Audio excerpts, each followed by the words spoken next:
So today for the business breakfast, I have come out 4 kilometers offshore from Dubai to the World Islands to find out a little bit more about what is going on here. Now, the World Islands were first developed back in 2003, but the project really stalled in 2008, of course, in part because of the financial crisis.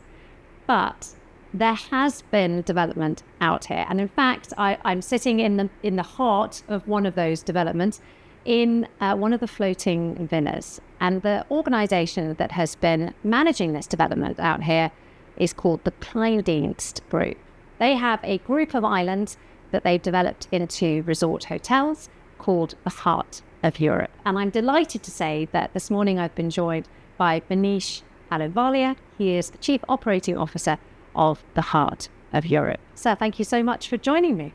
Morning, Georgia. How are you? I'm very well. It's a great pleasure to be out here on these man-made islands to find out more about not just the Heart of Europe, but how the World Islands themselves are developing, because you guys really have very much been at the forefront of this project, this strategy. Let's start with what's actually fully operational out here at the moment. Great. First of all, welcome to the islands. Thank you. As you see, we have around 500 guests right now on the island as we speak. So we already have a Voco Dubai Monaco, which opened up. We've been operational more than 2 to 3 years now, and 198 units, rooms. We run on 80 to 90% occupancy in the weekdays, with 100% all weekends.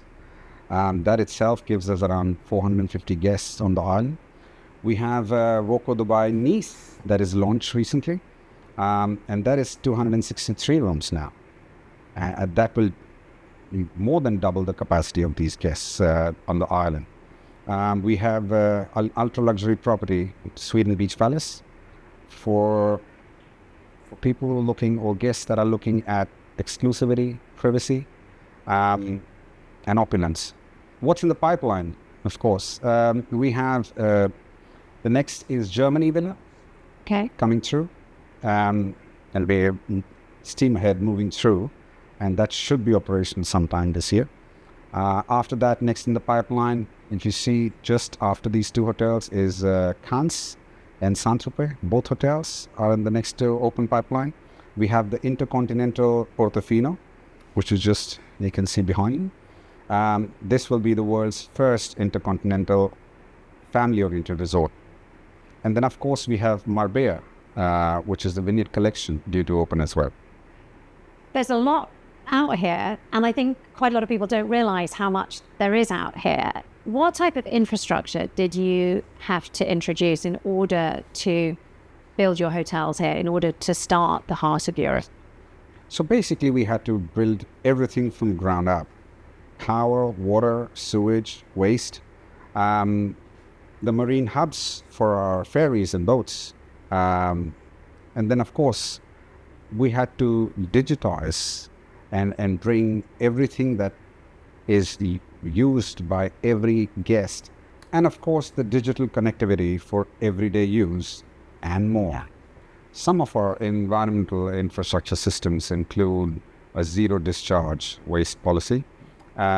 We have seawater desalination. We have coral regeneration, like I mentioned previously. We have floating solar farms that we're building through. We have rooftop solar panels that we, of course, use. And we are innovating. There is more to come. So we innovate and we make it happen. That's what you see in Olga. So the infrastructure was created by the Kleindienst Group. We have now seen other hotels open around you. Are they having to use your technology in order to open as well? For example, there's the Anantara, there's also some villa developments going on. There's sort of various pockets of further development out here. Look, I believe that if we can share how we achieve certain things, it's only going to resonate with more and more populace coming through to the islands. And we want someday for all of these islands to develop likewise. But at Kleindienst, at the Heart of Europe, we believe in innovation. It must be tough on your margins, though. Yes, look, if you were in Dubai and comparable to what we're working on, the costs range from 30% to 50% as a different new. But then again, it's not the price it's the exclusivity, it's the innovation that you're investing in. You're offering something that is not available in Dubai or around.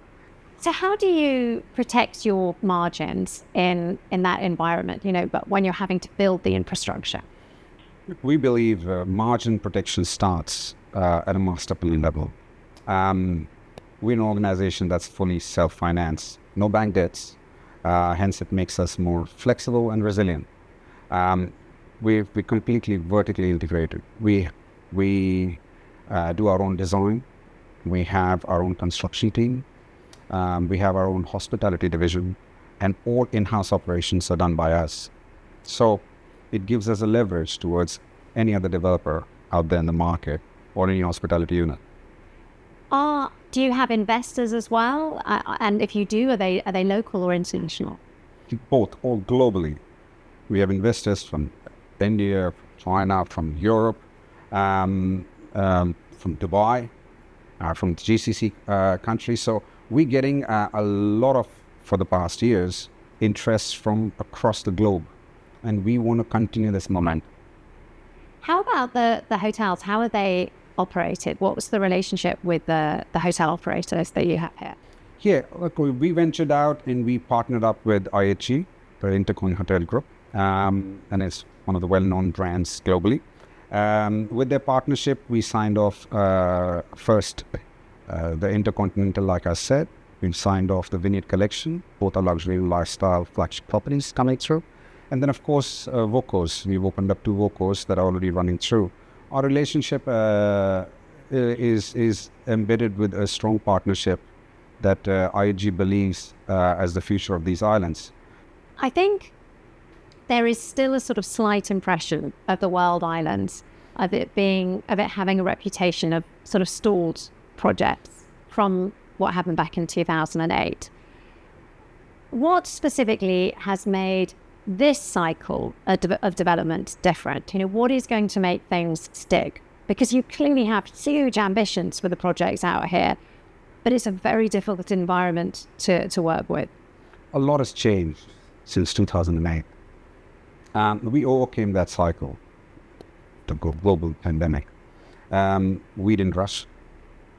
We redesigned. We took our time. We re-engineered. And we future-proofed all the concepts. It gave us that time for flexibility and resilience.